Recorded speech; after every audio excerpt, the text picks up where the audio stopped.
Welcome to my review of Lost Odyssey, a game that came out 15 years ago and contains 4 discs. I've seen this game several times when I search for good JRPGs, and I thought it was time to play it. And so I did. I will warn you now that there will be some spoilers in this review due to it being a 15-year-old game. In this story, we follow Kaim, one of the select group of immortals who has lived more than 1,000 years. A big part of the story is that the group has lost their memories. Through Kaim's journey, we get to discover some memories that contains a lot of pain, but also some happiness. At the same time that he is trying to get an understanding of his past and his future, the world is in an approach of a magical industrial revolution that will cause threats to the world. So through his journey, we will meet some interesting characters and enemies and try to save the world from evil. Your main character is Kaim, which is the one you will be controlling the most. Otherwise, the game got 9 playable characters who you will be controlling sometimes throughout the game. I can tell you from the start that this type of turn-based combat drove me in even more when it comes to this game. I was stuck right away. The game has its typical magical attack that a lot of JRPGs have, but the attack form is very fun when you have to hold the R2 button to match the circle, where you either get bad, good or perfect, and at the same time there is a cool angle to it. There is also some cool movements in the combat when the characters are waiting or when they attack with magic. Also some funny comments from the characters when the fight is about to start. I'm gonna bury you! Let your guard down, eh? You want a piece of me? Yikes! It got a smart function of something called GC, guard condition. It's a meter that is somewhat of a protection for the characters in the back. So when one of the characters get hit, the meter lowers and your party can become weaker, and it's the same for some enemies. They also got the guard condition. But there are also cool unique weapons from staff, sword and also a gun, which was a surprise when you barely see any guns in the game. So here are some pros and cons with the gameplay. If we compare to a lot of turn-based combat today, I think the game still holds up. It feels really smooth in the gameplay. I played some newer JRPGs that are so stiff when you move your character compared to this game. So it has aged really well. Otherwise, when it comes to other types of movement, you actually feel the difference when you control other characters. But it's also a mix of Final Fantasy X, Final Fantasy Crystal Bearer, but also a little bit of Crisis Core when it comes to angles and movements. But Lost Odyssey is way better than all of these when it comes to gameplay, according to me. And it got this cool camera movement left and right, so you can see a little bit better or hidden stuff that you can miss. Same with the zoom in function, which is also something that at least I haven't seen in many JRPGs. It also got a great limit when it comes to the difficulty of the game. It's more challenging than easy, which I personally think is a great thing, because game can become boring when it's too easy. Something I also like is that all status enlightenment disappear after a fight, instead of having them on even after the fight. But also, the characters who are immortal also comes back to life if one of them dies. They come back after a while. Thanks for the help. But only if you manage to keep the rest of them alive. But still, it's a great feature of using their immortality. More on the immortality later in this video. You don't have to worry about annoying random encounter. This game has almost a perfect level of random encounters. I usually have a problem when it can become too much in some games, but this game goes from not annoying to you can walk around for a longer time, which can be annoying if you want to level up your character. But I would rather have it like this so it doesn't become annoying, or they could use some more visible enemies. The game have rings and accessories and slots. And the slot part was something new to me. Usually you get a limited use of accessories in JRPGs. But in this game you get to collect slots, which is great use of all the accessories. You get to learn different abilities for the characters you are using in battle. Some of them are extremely useful and makes it a lot easier if you know how to use them correctly. Oh, and one more thing. I didn't experience any bugs in the game. Not a single one. One of the biggest problems I had with the gameplay was When you walk through a dungeon and die, I usually just continue, but I can see other people give up if they lose several times in certain place, and you have to start all over from the beginning, collect all the chests and other stuff all over again. it can become annoying, but this isn't something new to JRPGs. But at least today we have more autosaves, thankfully. So one thing I'm not a big fan of, and this is something that's in a lot of games, especially older games. I mean, when you die and you have to do the same thing all over again. I'm talking about a part where you have to kill bosses in a certain time, otherwise you have to start all over again. The game gives you tips, but if you don't think more strategically, you will have to do it all over again. This was the most raging part of the game for me, even though the game had other hard bosses. But this is also a little bit positive for me, because I think it's a good game if it makes you have to think of what you have to do in a battle.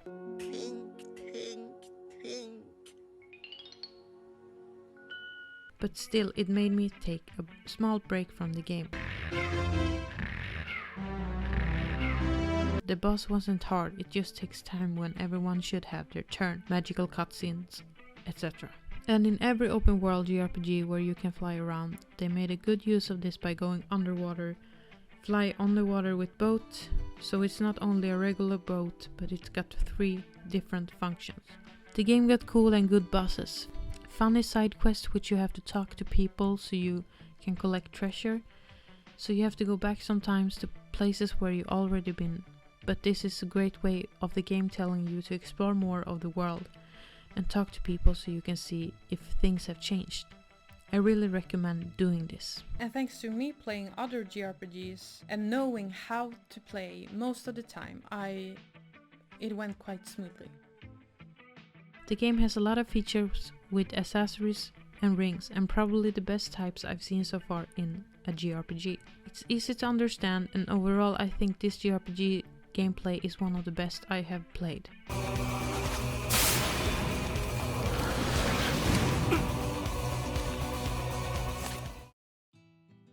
It's very important to explore the world if you want to know more about the story or collect more accessories, amulets, and slots. But you could also miss funny moments that I think are worth going for if you want to learn more about the personalities of the characters. The game is not an open world per se, it is in a sense of when you're in a certain place you can walk around. The map is, in my taste, good. The fast travel is quick and easy, even though it could had contain more gameplay between some places instead of watching the character on the map walk to a place. But maybe they didn't have the capacity to do it, because it is a long and a big game anyways. If you are a person who likes to collect or play the game to 100%, then you should look out for hidden stuff, which a lot of JRPGs have, including this one. The game also lets you level up in newer places where the enemies are getting harder, but there is also optional places where you can go and level up even more. This is something I really appreciate, because the grind wasn't that bad compared to other games I have played, where it would take forever to level up. But here they have made it, in my taste, perfect way of letting you level up in a good place.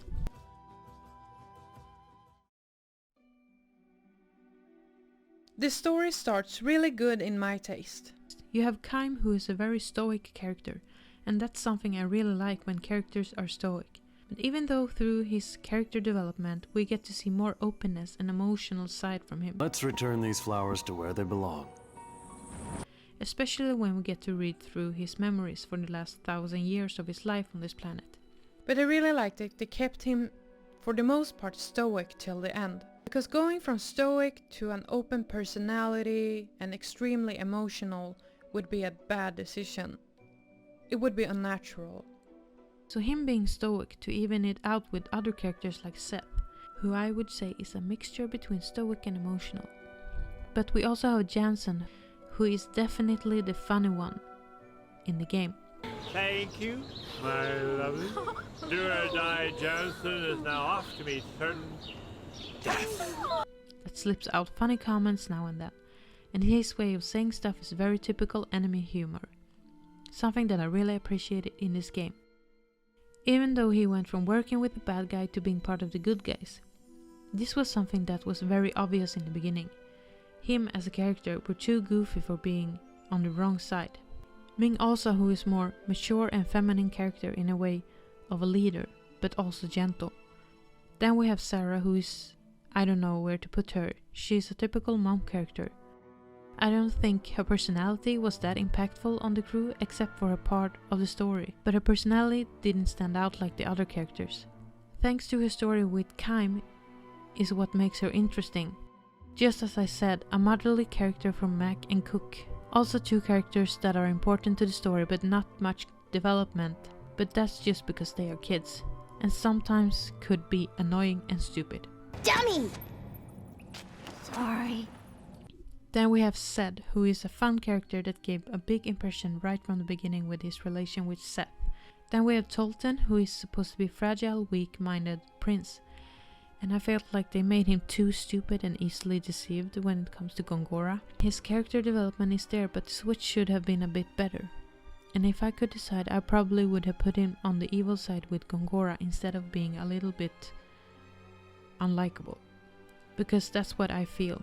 Yes, we get side quests with him and his important role, but they made him too weak and unlikable. So in conclusion, the crew have different struggles and personalities that complemented each other in different ways. Some stood out more than others. And lastly, we had the bad guy, Gongora. In the beginning, I felt like this dude just turned evil just like that. But when the story continues and we understand more of him using the crew, wanting to become a god in this world, and remove himself from his original world where he comes from, he gets more clearer. I only felt true evil in the end of the game. But I think he's the typical strong antagonist who wants to take over the world and rule the world. But I do think my favorite point of him was in Disc 4, when you could really see that he has lost his mind. They're here.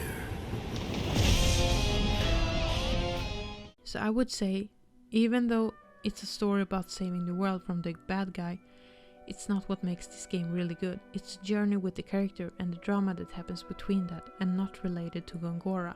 It's the part that we have interesting characters that are immortal in this world. How it is to be immortal and all the history that they had endured for 1,000 years. The amnesia and collecting all these memories. Back then? Back when? The magical industrial revolution in this mortal world that are in our world, electricity or oil in some ways. So all of these conflicts that Kaim goes through and Seth, and all of these new friends and enemies. And I'm just happy that they went for a more bittersweet ending than a full lived happily ever after type of ending, because that's just boring. And I felt like at some point that it was going for just that, but no. And I'm thankful for that. I'm not a big fan of super happy ending in stories overall. The important aspect of the story is that the characters are not from this world and thus being immortal. Not a new concept, but it's been used in other stories. But Lost Odyssey made it way more interesting that Kaim, Sarah and Ming are from another world, an unknown world that we never get to see. But something that's very fascinating is that the game really puts out the question of how it feels to live forever. Because none of us in our own world can actually know.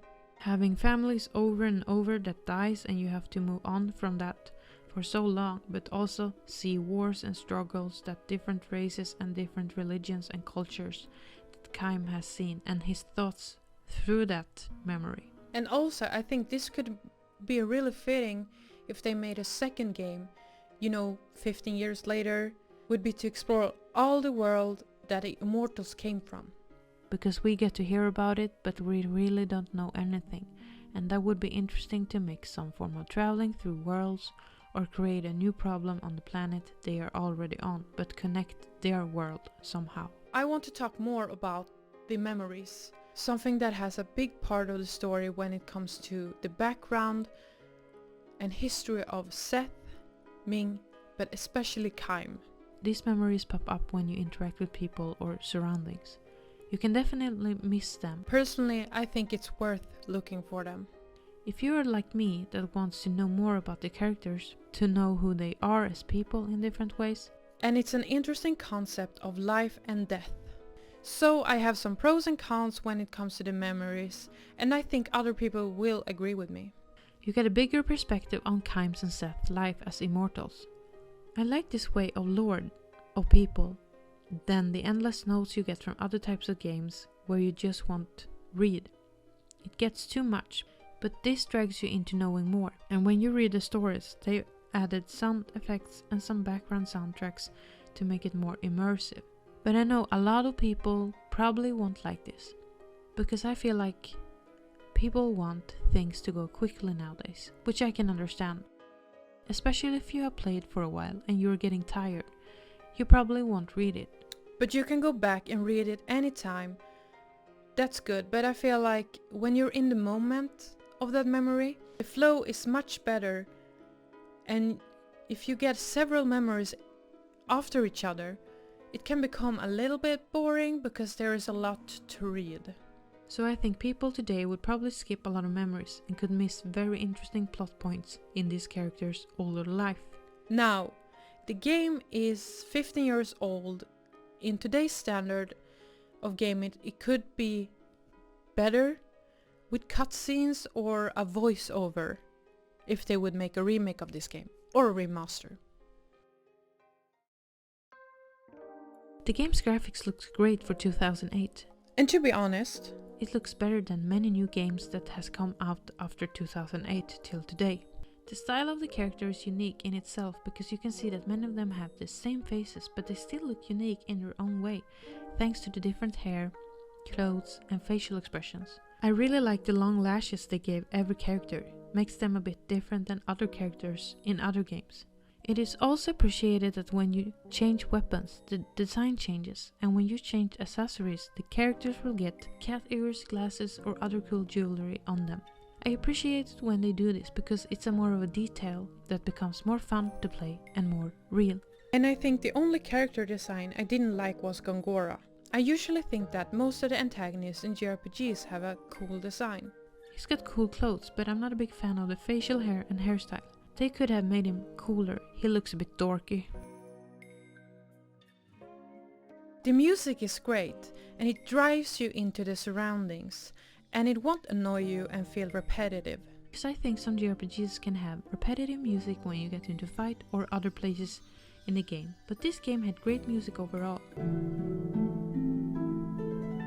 But to be fair, it's Nobuo Uematsu that made the soundtrack, and everything he does turns into magic. I played the game in English voiceover. I think I would have preferred Japanese, but the English voice actor sounds good, and it's easier for me to keep up with the story.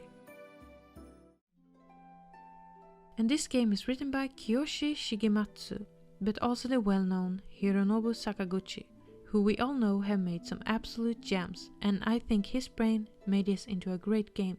But this is a game that is probably more forgotten. I mean, out of all of the games he have made with Square is talked about like Final Fantasy.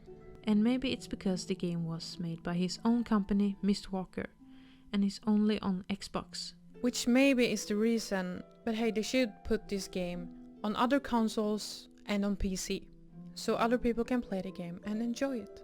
In the end, it's a great game. I think the only part that was a bit disappointing was Gongora. I couldn't take him seriously until the end. Otherwise, the story behind every character and Kym and the immortality was the thing that made the story really good. But also the gameplay, which was the best turn-based combat I played so far. I usually don't have fun grinding in games, but with this game, I liked it. They should re-release this on every console and make Sakaguchi write a sequel. That's all I want. I would recommend playing this game if you like JRPGs. Give it a try, even if it's older. Hej då!